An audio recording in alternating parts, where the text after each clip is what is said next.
Christmas. Christmas, Christmas, Christmas. The most wonderful time of the year. Everyone's favorite time of the year.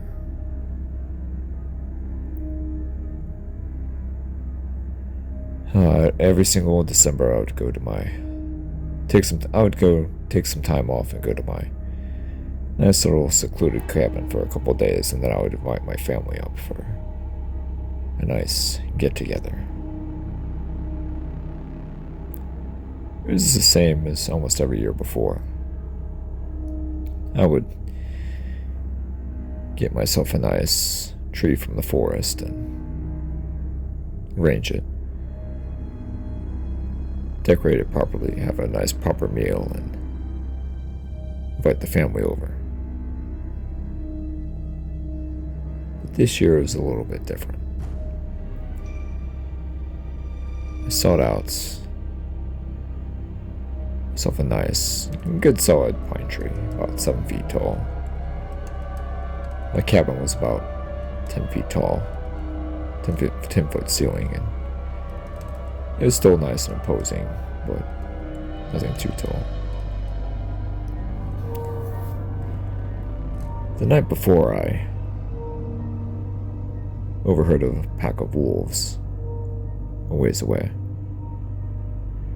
Not sure if they made a successful hunt or they were tracking something, or if they were just communicating with each other, maintaining a territorial boundary with another pack or whatever. So I thought nothing of it. Wolves should generally leave people alone, stay away from people, actually. Steer clear of people for the most part. And I had no livestock on my land, so there's no really any reason for them to give me any problems, at least. I mean, there's ample game. There's elk, there's caribou, there's deer. And in the more higher elevations, there's bighorn sheep and mountain goats as well for them to eat. Every once in a while, you see some bison migrate through this area as well, so there's plenty of resources. Plus, they didn't really have to compete with the bears now that the bears are in hibernation, so for the most part, the wolves never gave me any issues at all. I've only seen them with my own eyes once, and that was a couple years ago before Thanksgiving. I was surveying the property and cleaning things out, and saw them from a couple hundred yards away in an opening area. About 5 adults. A couple pups, but that was it. But I had the feeling that the pack was actually, in fact, much larger.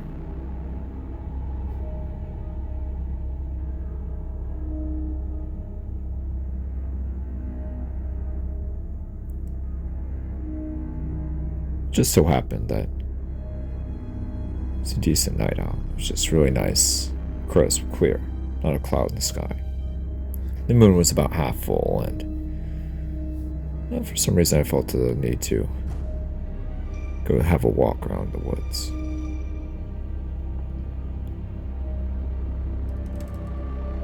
It's Christmas Eve, and be another hour or so before my family would be arriving. Packed up some things and went out for a walk. Some fresh snow on the ground. It's nice and crisp and cool. Not a savage, unforgiving cold, but just, in the mid to upper 20s. Just cold enough for there to be snow.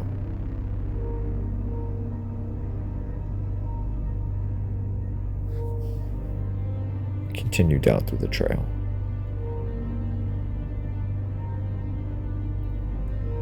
The trees seemed to be a lot thicker than usual this year, however.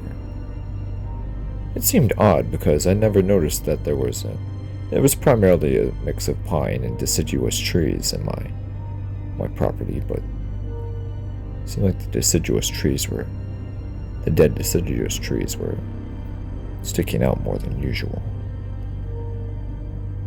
I hurried down the trail, and a couple 100 yards up, I noticed something just off the trail. It seemed like I couldn't quite make out what it was, so I got closer and closer.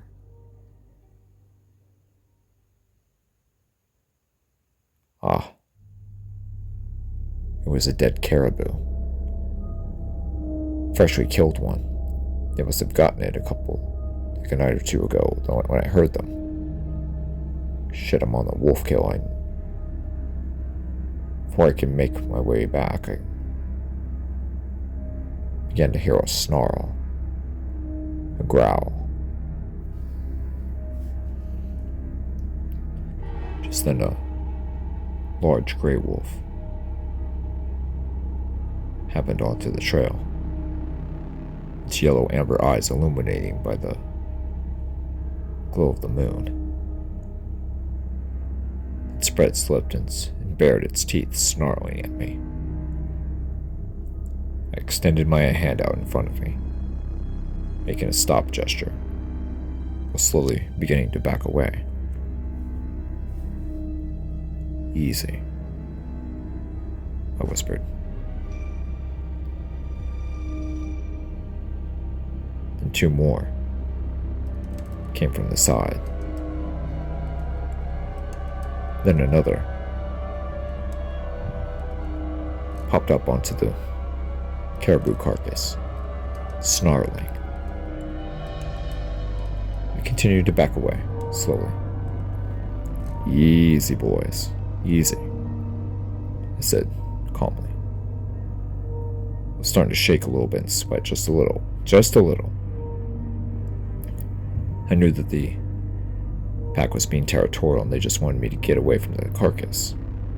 They weren't necessarily trying to kill me or eat me per se. Easy, boys. They started to ease away a little bit, started to back down just a bit as I ventured further and further back away from them. Easy, boys. A huge wolf, a huge, thick gray wolf, pounced from out of the forest, right in front of me.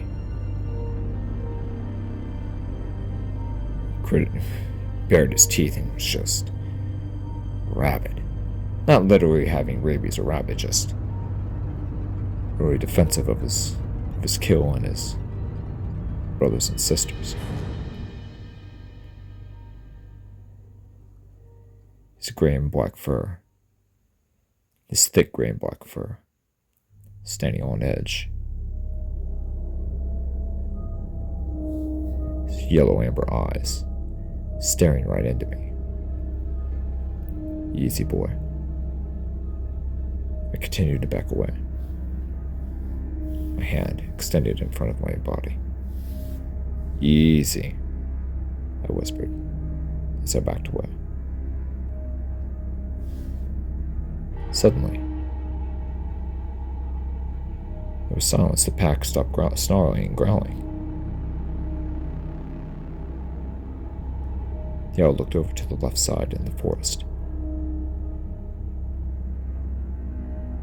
A few seconds later, all 7 individuals darted away.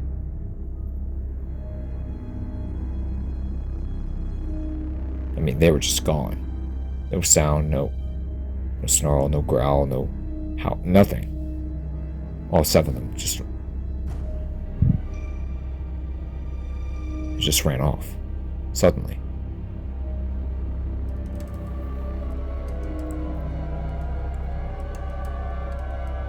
I slowly looked toward the left side of the trail, to the forest, into the woods.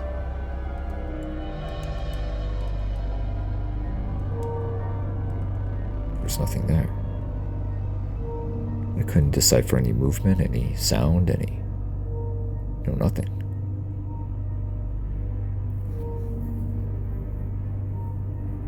And then I noticed there was an eerie silence. There was no movement, no breeze, no No insects, no birds, no movement, no sound. It was a dead zone.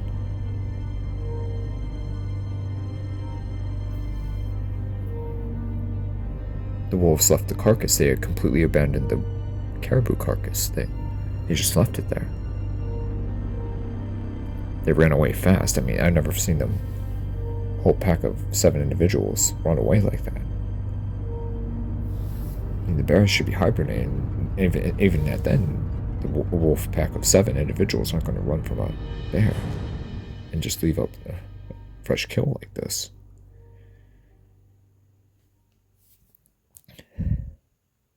I stared into the darkness of the woods. Then I felt a sense of unease, a sense of fear.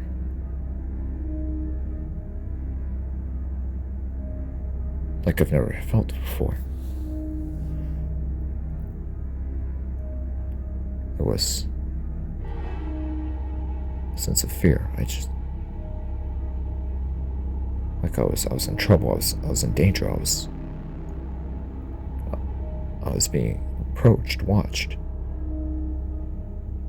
Not necessarily pursued, but watched, observed. Then I saw it.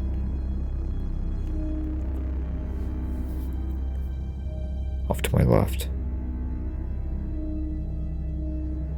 Maybe 20, 30 yards away. There was a pair of red eyes. Listening and staring right at me.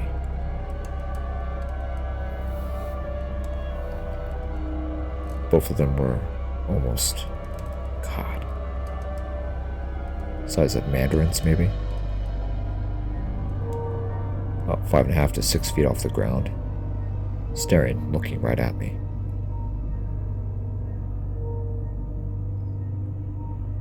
Oh no. I just remembered that there was a slope going down into the left side of the trail, and on a small hill that, whenever it was looking at me, was actually much larger. Maybe 7 feet tall off the ground.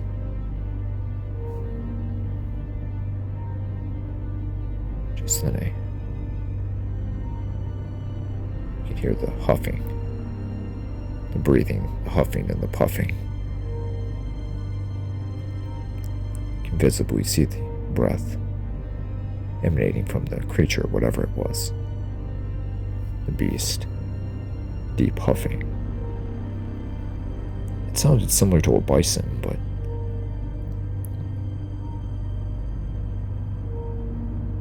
it had red eyes and they were forward facing.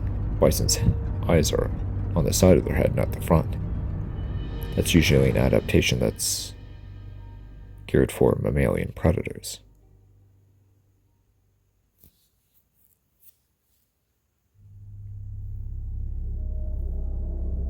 Then got the terrible realization that what I was looking at was most likely at least omnivorous, if not carnivorous, a mammal, staring right at me. I could see the breath emanating from it, though I couldn't see it itself. The massive red eyes continued to move towards me, closer and closer. Huffing and breathing, getting louder and louder.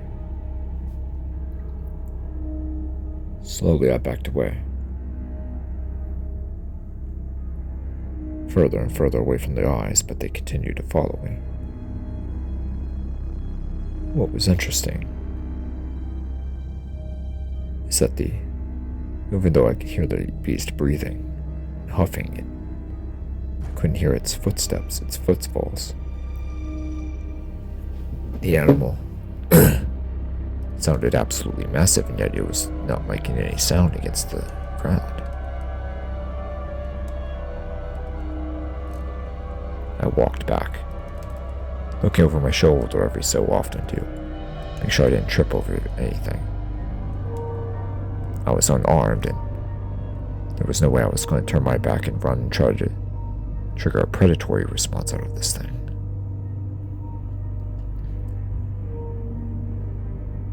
Coldness of the breath. The light of the red eyes locked in on me. The hell is this thing? I wondered to myself. I continued to back, and then I finally made it to my cabin. The thing was still in the darkness, staring right at me as I made it to my front cabin door. I opened my door and I slammed it shut. I grabbed my .375 H&H, my rifle, and I waited. I knew that it was the largest weapon, most powerful weapon I owned, and I knew whatever I was facing had to at least be as big as a brown bear, if not much larger. Then, with the campfire crackling in my chimney and my fireplace, I listened and I waited. There was absolutely no wind or breeze. There was complete stillness. Then there was the huffing, the puffing, and the breathing.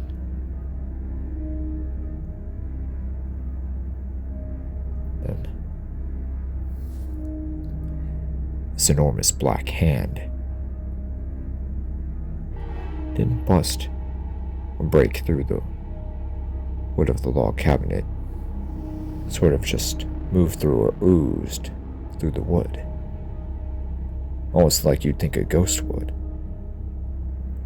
The hand was just enormous, with long black claws, and the hand was almost bigger than my torso, if not bigger. Much bigger than my torso. Fuck, what is this thing? Jesus! I raised my rifle, but the hand reached over and actually unlocked and opened the door. Somehow I knew how to open it. There it was. A massive beast. A cross between a bison, a lion, and a saber-toothed cat, and maybe a bear. Large, protruding 6-inch fangs. No, maybe 8-inch fangs. Front fangs, and then the lower bottom was slightly smaller. The beast was completely black. Black lion's mane, and black fur, black skin. A long snout. Well, had a midpoint between the length of it had the width of the thickness of a lion or a bear's snout, similar to a wolf's, but not quite. It's big, large black horns, similar to a bison, maybe. The beast opened its mouth. Its massive mouth, almost as wide as my door frame. Its red eyes glistening in the night. Then it motioned downward. Its enormous black hand, there was a wild turkey. Next to it was a wild hog. A young male, not a trophy by any means, but still a good-sized hog. Ideal age and size for eating and cooking. With my .375 raised, I turned my head and tilted my head in wonder and confusion. The beast smiled, looking down to the turkey and the hog. It pressed its enormous hand, pushing the hog and the turkey into my cabin. Slowly, I began to go towards the dead animals. I checked the animals, and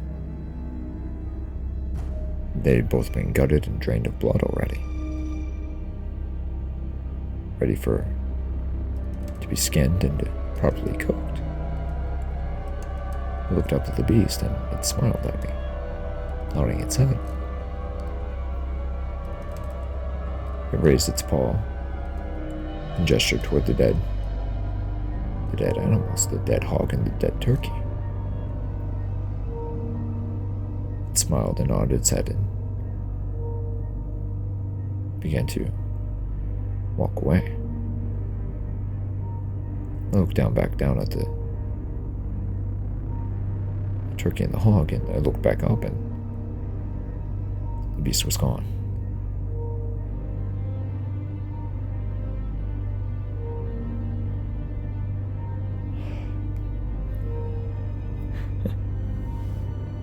That's quite a Christmas present, don't you think? I thought to myself.